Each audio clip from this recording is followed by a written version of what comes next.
Chapter 7 The Sorcerer's Gift. The sorcerer didn't speak. He stared through the eye holes of the owl mask. "Help us, please," said Annie. The sorcerer threw a rope into the pit. Jack grabbed it. "He wants to pull us up," said Annie. Jack looked up. The sorcerer was gone. "Where did he go?" Jack said. "Tug on the rope," said Annie.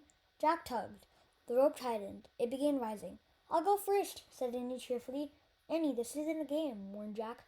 "Don't worry, I'll be careful." Jack gave her the rope. "Okay, but hold on tight," he said. Annie held the rope with both hands. She pushed her feet against the side of the pit. She rose into the air with the rope.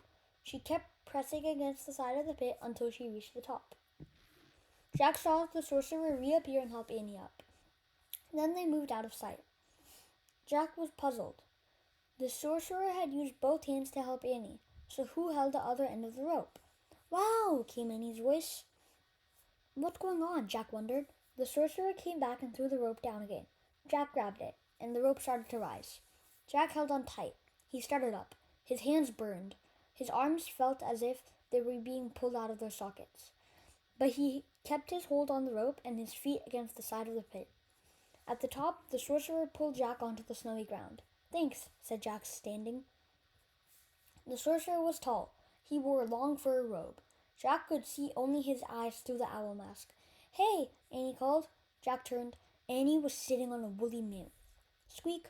Peanut was sitting on the mammoth's head. The mammoth looked like a giant elephant with shaggy reddish hair and long curved tusks.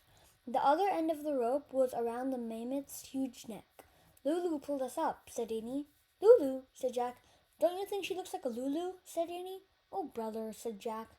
He walked up to the mammoth. "Hey, mammoth starts with them," said Annie. Maybe Lulu's the special thing." "I don't think so," said Jack. The great creature knelt down just like a circus elephant. "Whoa," said Annie. She clutched the mammoth's ears to keep from falling off. The sorcerer helped Jack climb onto the mammoth. "Thanks," said Jack. Then the sorcerer reached into a pouch. He pulled out a smooth white bone and handed it to Jack. The bone was hollow. It had 4 holes along one side and 2 on the other side.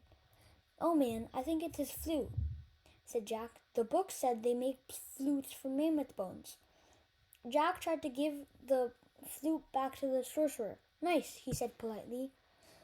But the sorcerer held up his hand. "He wants you to keep the mammoth bone," said Annie. "Mammoth bone," whispered Jack. "Hey, maybe this is the third thing." Jack looked at the sorcerer.